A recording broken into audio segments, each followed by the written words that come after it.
In a sunlit bakery, a mob thug shoves a young woman against a pastry case, demanding protection money.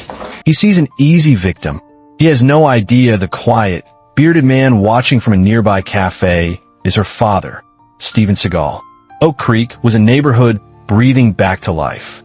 Cobblestone streets, once neglected, now hosted artisanal coffee shops and vintage boutiques. At its heart was the Rolling Pin, a bakery that felt like a warm hug. The air inside was a symphony of cinnamon, melting butter, and fresh brewed coffee. Sunlight streamed through the large front window, illuminating the rows of exquisite pastries, golden croissants, glistening fruit tarts, and meticulously decorated cakes that looked more like art than food. Behind the counter, her hands dusted with flour, was Alara Seagal. She moved with a quiet grace, her focus absolute as she arranged a tray of lavender macarons. She wore a simple white t-shirt and a flour-smudged apron, her dark hair tied back in a messy bun. She wasn't an imposing figure, but she possessed a deep-rooted calm, an inheritance from her father she rarely had to call upon. She greeted her customers with a gentle smile, knowing most of them by name. Oak Creek was her sanctuary, and this bakery was the dream she had built with her own two hands. But the peace of the afternoon was about to be shattered.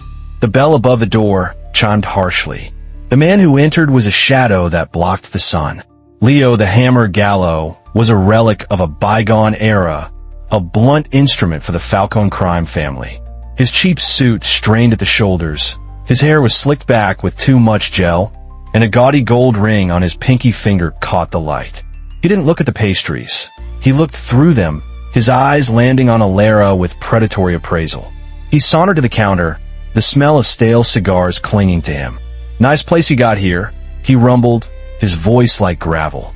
"It'd be a shame if something happened to it."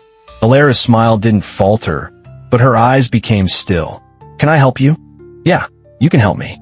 You can help us," he said, leaning in. "The Falcone family makes sure businesses like yours stay safe. All it costs is a small insurance fee." A gesture of goodwill. He named a figure that made her stomach clench. "I appreciate the offer," Alara said, her voice even, "but I think my business is safe enough." Leo's sneer was ugly. "That's the wrong answer."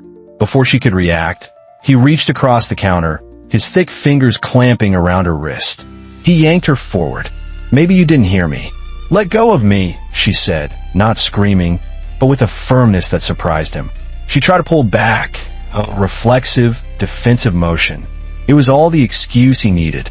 With a grunt, he shoved her hard. Alara stumbled backward, crashing into the glass pastry display.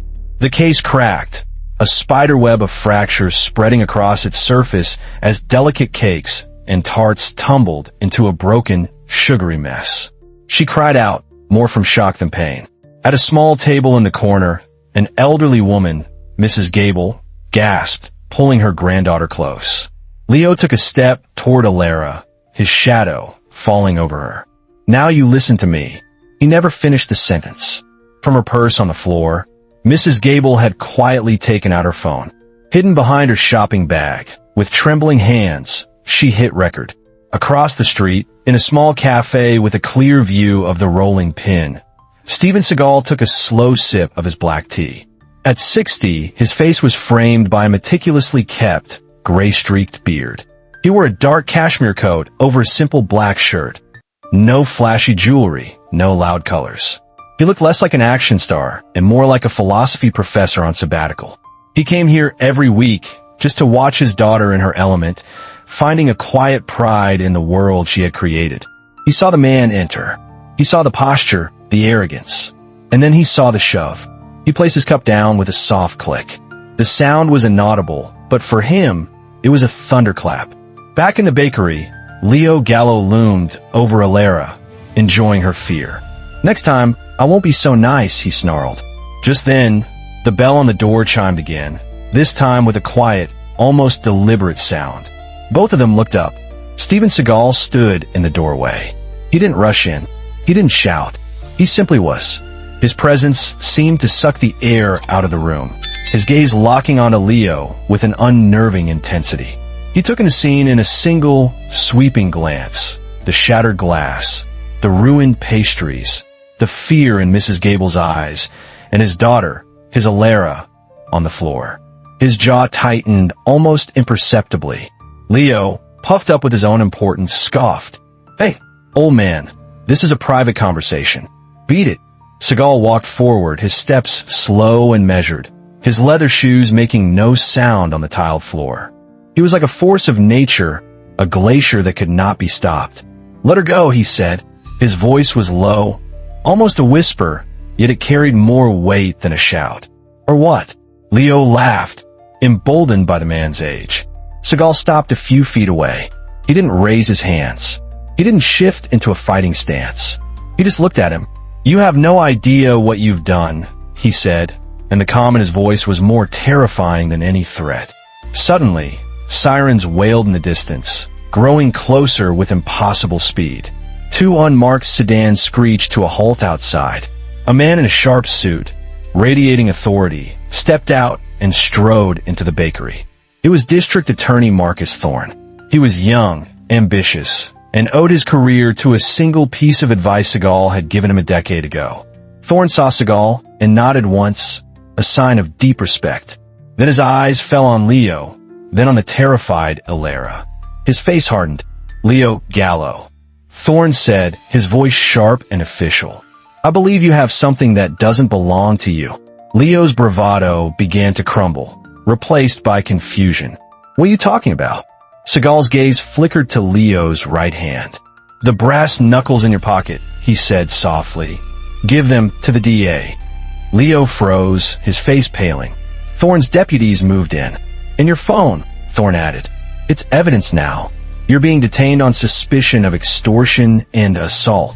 As they led a stunned Leo Gallo away in handcuffs, Thorne turned to Seagal. "I'm sorry this happened, Steven. We've been building a case against the Falcons." This just kicked the door wide open. The arrest of a low-level thug was merely the opening move. For Steven Seagal, the fight was never about one man. It was about the disease he represented. While Alara, shaken but resolute, began the process of cleaning her shattered dream, her father was setting in motion a war on a different front. The next morning, the city's most formidable law firm held a press conference.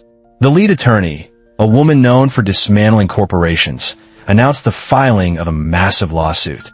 It wasn't a simple assault case.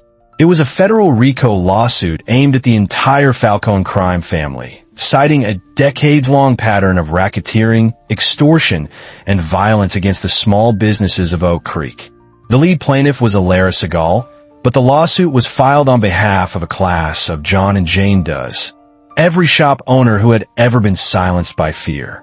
Seagal himself did not attend. Instead, he released a single, powerful statement through his attorney, which was read aloud to the swarm of reporters. "My daughter built her business with flour, sugar, and an unwavering spirit. Yesterday, a man tried to tear it down with fear. This isn't about my daughter's bakery anymore.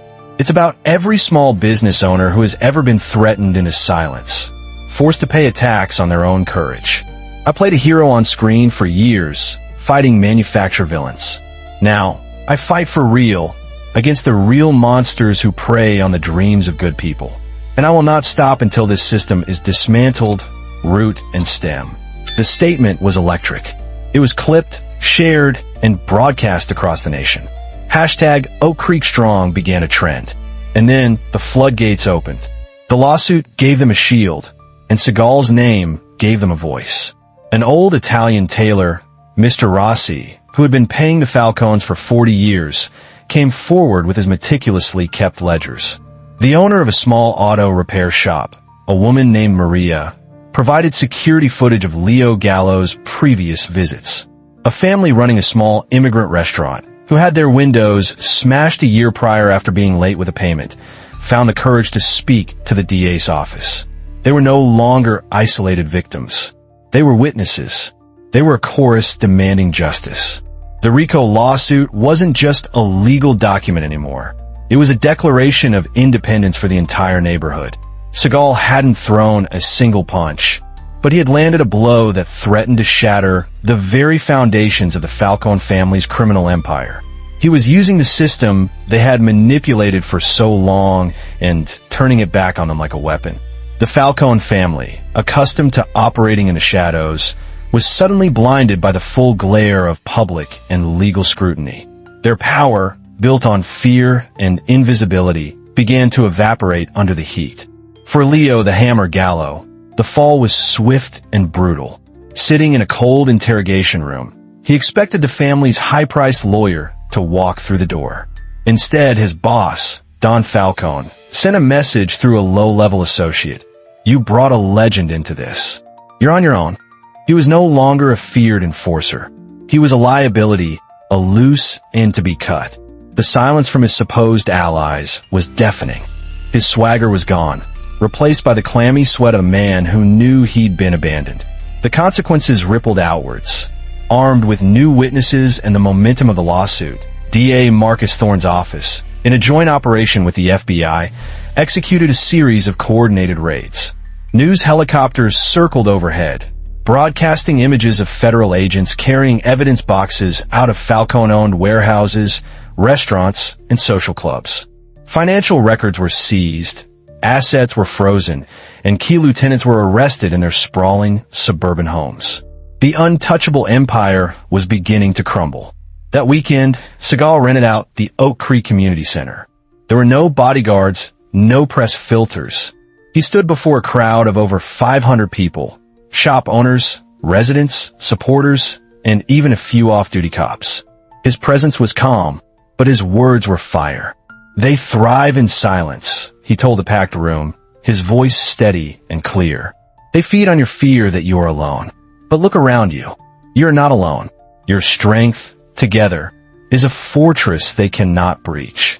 Then he announced the formation of the Oak Creek Business Alliance, funded by an initial anonymous donation, which everyone knew came from him. The alliance would provide free legal aid, security consultations, and a community-wide support network for small businesses. It wasn't just about fighting back. It was about rebuilding, about creating a community so tightly woven that predators like the Falcones could find no seam to tear. The message was clear. Oak Creek would not just heal. It would become unbreakable. The courthouse was a media circus. Camera crews lined the steps, and every seat in the gallery was filled. At the defendant's table sat Leo Gallo and 3 of the Falcone family's top capos, their expensive suits looking like costumes in the stark light of the courtroom. They looked smaller, stripped of the aura of fear that had been their primary weapon. But the center of gravity in the room was the witness stand. When Alara Seagal was called, a hush fell over the courtroom. Her wrist was still lightly braced, a quiet reminder of the violence that had started it all. She didn't look like a victim. Her posture was straight, her gaze unwavering as she looked directly at the jury. Her testimony was devastating in its simplicity. "He didn't just break a pastry case," she said, her voice clear and strong. "He tried to break my spirit. He walked into the place I built and told me my dream now belonged to him. He thought fear was a good business model. He believed that his fists were more powerful than my hard work. Today, we find out if he was right." She paused, her eyes scanning the men who had terrorized her neighborhood for years. "He thought I was alone, but I'm not." Later, the prosecution called an unexpected character witness, Steven Seagal. He took the stand not as a father seeking revenge, but as a citizen. He addressed the jury with that same profound calm he'd shown in the bakery. "For decades, this city has been afflicted with a parasite," he began. "A parasite that attaches itself to the hardworking and the hopeful and drains them through fear. They call it protection, but you only need protection from the person you are paying. What happened to my daughter was not an isolated incident.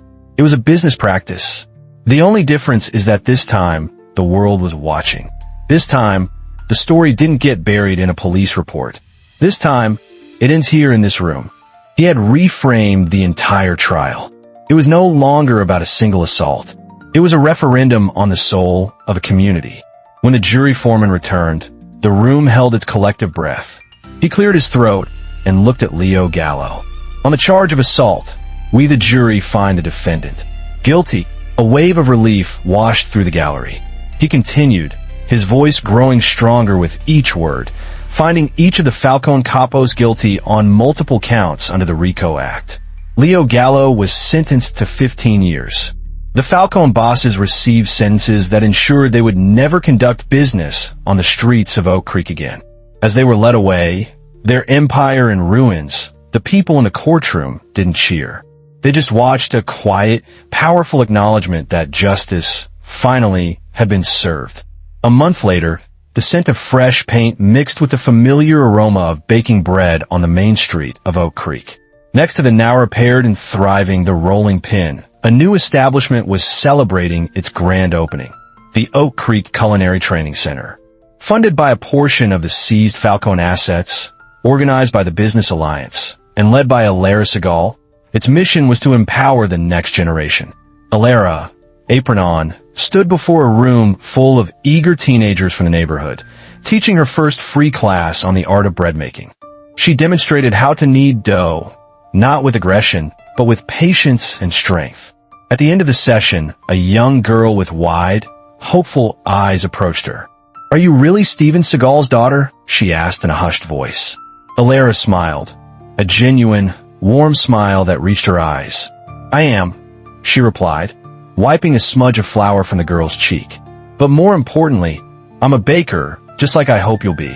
The legacy wasn't about fame or fighting. It was about creation, about passing on a skill that builds rather than destroys. That evening, as the California sun dipped below the horizon, painting the sky in hues of orange and purple, Steven and Alara sat on the rooftop above the bakery. They didn't speak. They just watched the lights of their revitalized neighborhood flicker on, one by one. The quiet hum of a safe and vibrant community filled the air. Peace had been restored, not with a single explosive act of violence, but through a slow, deliberate, and unyielding application of will. Justice wasn't just served, it was baked into the foundation of a new community. What do you think is the most powerful way to fight back against bullies? Let us know in the comments below. And as always, please comment with respect for everyone in our community. If you enjoyed this story, don't forget to like, share, and subscribe for more.